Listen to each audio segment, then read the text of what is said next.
Hi, I'm June at the Heimat Country Inn. Did you know that the Amana Colonies are a National Historic Landmark? And do you have any idea what that means? Well, I found out a few new things from an article that Emily Hoppy wrote in the Amana Bulletin in May, and I'd like to share that information with you.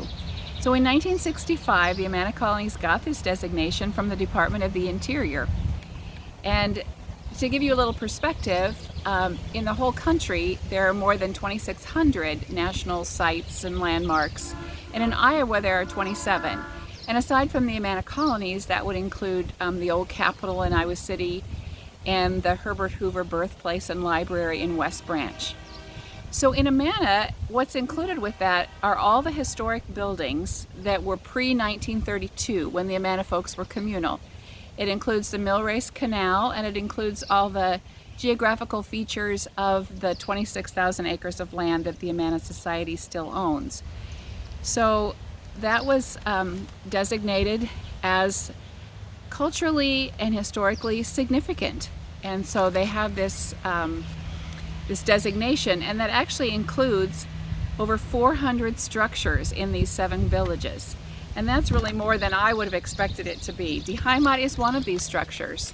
And we have a sign, a plaque at the back of our building that says that we are a National Historic Site.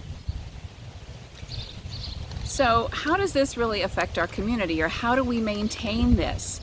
Well, in the mid-1980s, an organization was established called ACLUD, Amana Colonies Land Use District, and their purpose is really to protect this status and to continue to monitor things so that our buildings stay authentic and continue to have the look of the colonies. So, you know, they don't allow big signs. They try to curb development and structures that don't fit this area. And they also try to keep people, they give permits so that you can continue to make it look authentic. So sometimes homeowners or owners of buildings feel like, you know, there's an extra cost to that. And sometimes there is an extra cost to maintaining the designations and to following all the requirements of ACLUD.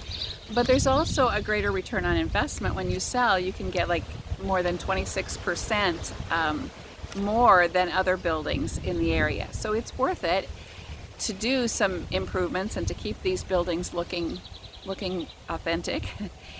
And you also have the pride of having one of these buildings and to feel like you're part of something that's important to not only this area but to a broader group of people that like to visit these places. So the local nonprofits, the Amana Heritage Society, the Arts Guild, ACLUD, the Visitor Center, all these places use this designation to their benefit when they're looking for grants to actually improve the buildings or for other projects they want to do. So it makes it very beneficial to have this designation. And it's also a way for us here in the Amana Colonies to attract visitors, because many people want to come visit these historic places.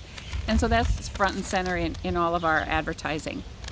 And so some of the projects that have been beneficial to this area that have probably come to us because of our National Historic Landmark designation would be the most recent Hotel Millrace, the Convention Center and Hotel in Amana, the Amana Main Street project a while back, repair of the Millrace Canal, the Fest Hall Barn was restored, the Amana Trails have had some money, and so it's an economic benefit to us.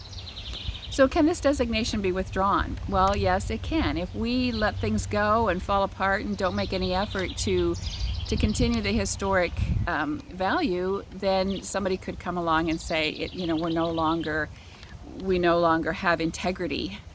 It's a loss of integrity, and it is not what it was meant to be when it was designated as a National Historic Landmark. So it's important that we continue this, and I feel like here at Die Heimat, Mark and I are very proud of our building and the designation that it has as a historic site, and we've been very willing to do the improvements and the upkeep that it needs to continue that. So we'll be very proud to pass this on to the next people and to do our part in maintaining the historic and cultural integrity of this wonderful place.